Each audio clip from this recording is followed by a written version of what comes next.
what happened to me when I was first diagnosed, and what I hear so often from folks that reach out to me to do personal training with ankylosing spondylitis is they've tried different programs, they've gotten injured, they've tweaked something. And what's sad, what's alarming is sometimes this happens at, say, beginner yoga or trying Pilates, trying different fitness classes, but also at physical therapy or working with a personal trainer. I've heard this, maybe hundreds of times, that people have gotten injured. The trainer wasn't careful enough. They didn't listen enough. But also, I think the main problem is spondylitis can be so complex. Some days we just don't move as well. Some days we're a lot more stiff and tight. So if we're doing a class, if we're doing a program, it has to be adapted. There has to be fitness options in that class for you to do. What happened to me when I was diagnosed, I had a personal trainer early on in my 20s that I got a lot stronger. I was lifting heavy, but I didn't feel good. My low back was really bothering me, deadlifting, push-ups, traditional bench press.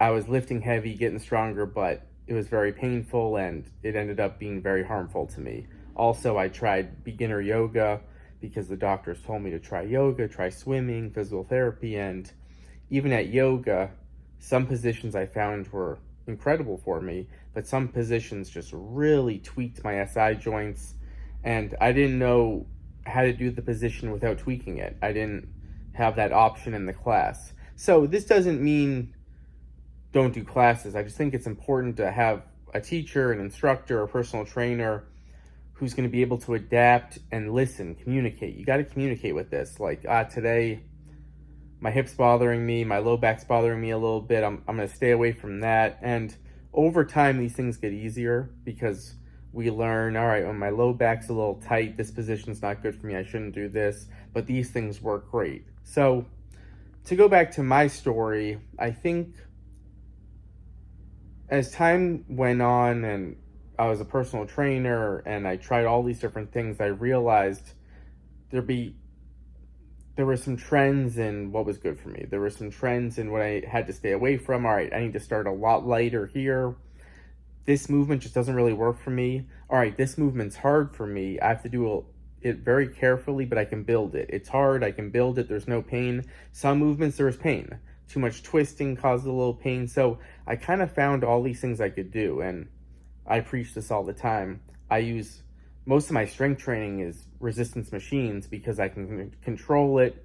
I talked about the bench press and the push-up being hard for me. I do a lot of my pressing with machines because I can control it. I can work on the alignment. It's a lot more back friendly, and there's some things I do with free weights that feel good for me, and I use a lot of resistance bands. So over the years, I've found the methods that work for me.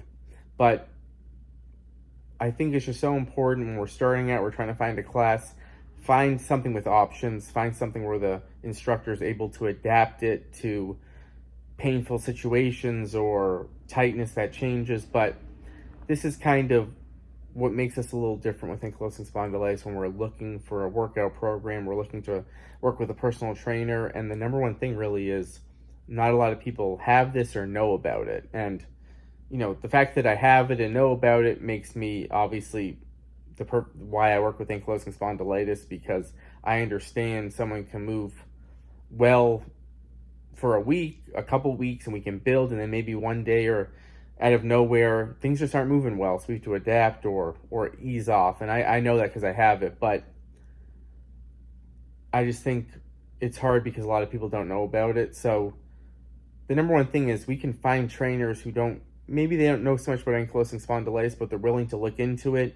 They're willing to adapt. They're willing to learn that things are going to be different as time goes on, but we can still progress things in fitness. So I hope that helps. I want to hear from people. Has anyone gotten injured doing a group fitness class or personal training or physical therapy? Have you tweaked something? And, you know, tell me a little bit about that experience, because it can be so discouraging when that happens. For me, I was so discouraged. I was like, well, this is beginner yoga and I'm getting injured. I mean, how am I ever going to handle this? How am I ever going to progress with this? But I learned that we can do it all. It's how we pace it. It's how we put it together. It's how we carefully construct it so we can be at that sweet spot of fitness. So I want to hear from you guys. See you next time.